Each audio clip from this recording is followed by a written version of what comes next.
This is the WJTS News. In tonight's news, a body in Spencer County was found in a private pond.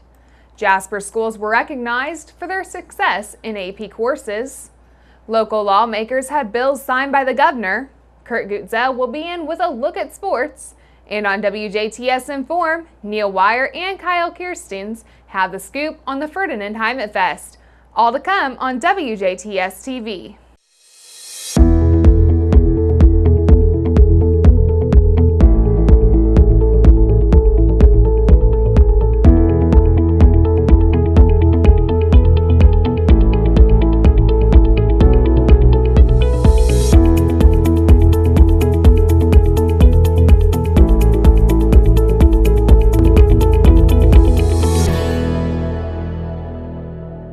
Good evening, I'm Jurnee Davis with the news. The body of a man who went missing Tuesday afternoon in a small private pond in Spencer County has now been recovered. Conservation officers with the Indiana Department of Natural Resources say around 4 p.m. Central Time Tuesday, 65-year-old Robert Hardy of Tennyson and two others were in a small paddle boat checking a trout line in a private pond. The boat then overturned and all three were thrown into the water.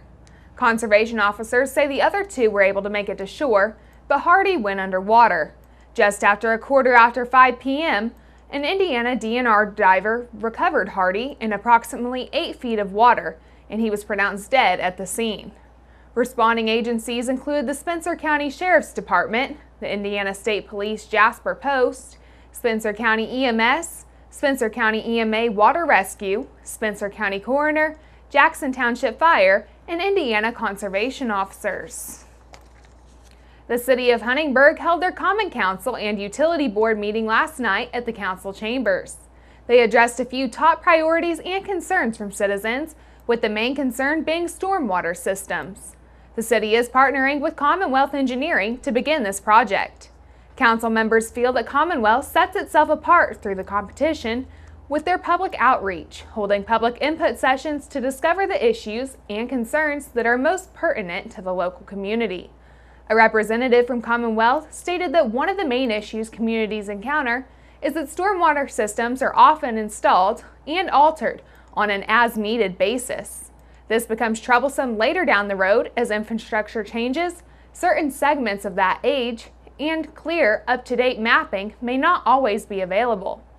Commonwealth will address the city's needs, evaluate current mapping, provide cost estimates, and create a custom 20-year plan. During last night's meeting, security improvements for City Hall were also approved. Denny Spinner, mayor of Huntingburg, states that an active shooter drill was conducted a few months back. Test results from this drill showed a need for heightened security. This plan will be better securing entryways throughout City Hall to protect those inside.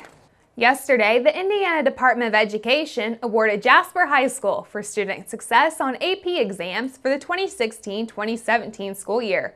During the 2018 Indiana AP recognition ceremony held at the Indiana State House in Indianapolis, the Department of Education and the College Board recognized more than 70 schools for having 25% or more of their graduating class earn a score of 3 out of 5 or higher on at least one AP exam. District 63 State Representative Shane Lindauer of Jasper says these rigorous courses provide students with opportunities to explore college-level work while still in high school, helping them improve on study skills and time management.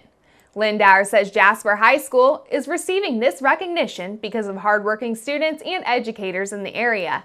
He added that their commitment to education and desire to learn will help lead to more success in the future. Lindauer says high school students take AP exams after they complete courses designed to demonstrate that they are prepared to handle college-level work. With a successful AP exam score, a student can usually earn a college credit. AP exams are developed by the College Board, a mission-driven, not-for-profit organization that connects students to success and opportunity in higher education.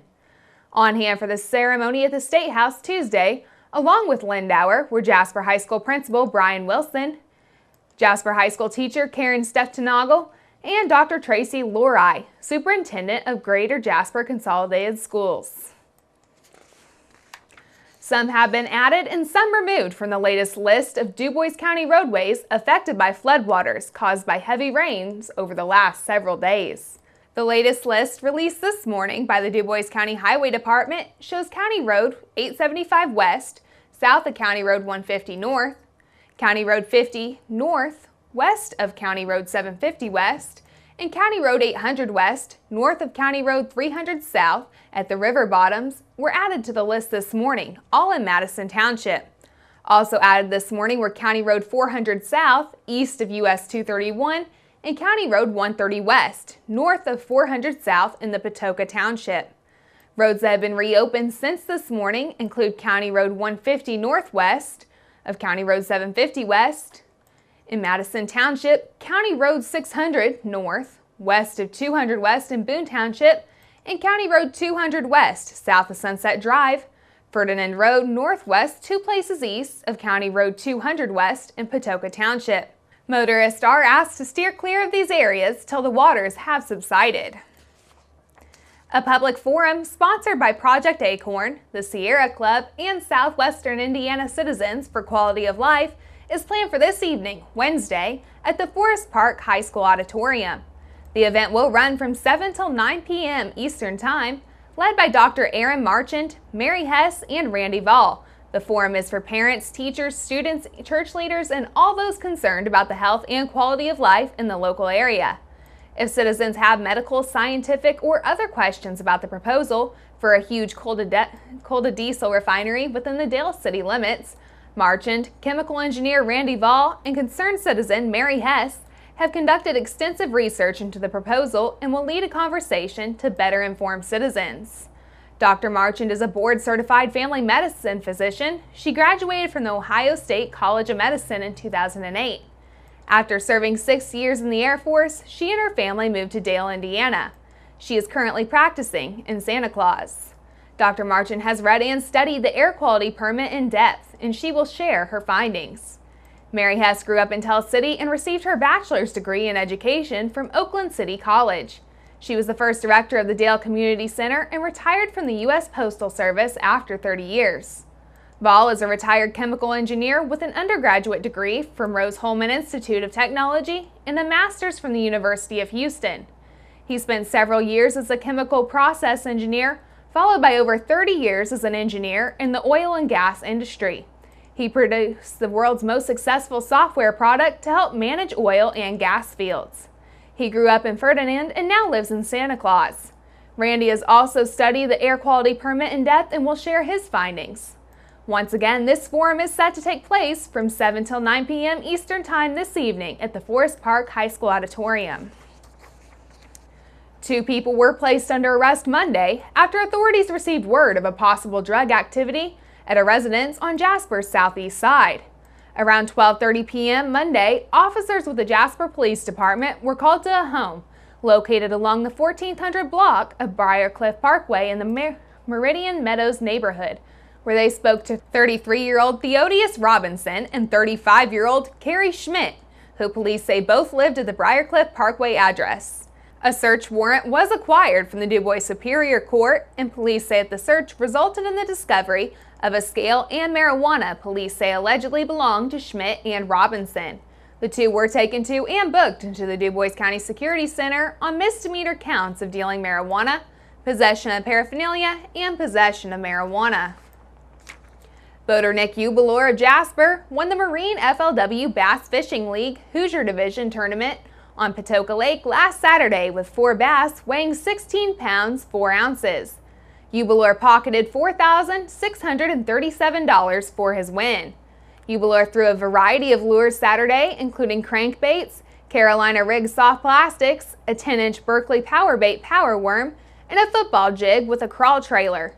One other local boater finished in the top 10 in last weekend's tournament as Scott Spade of Ferdinand finished 3rd and received $1,037. A couple of local lawmakers saw a pair of bills each sponsored recently, signed by Governor Eric Holcomb.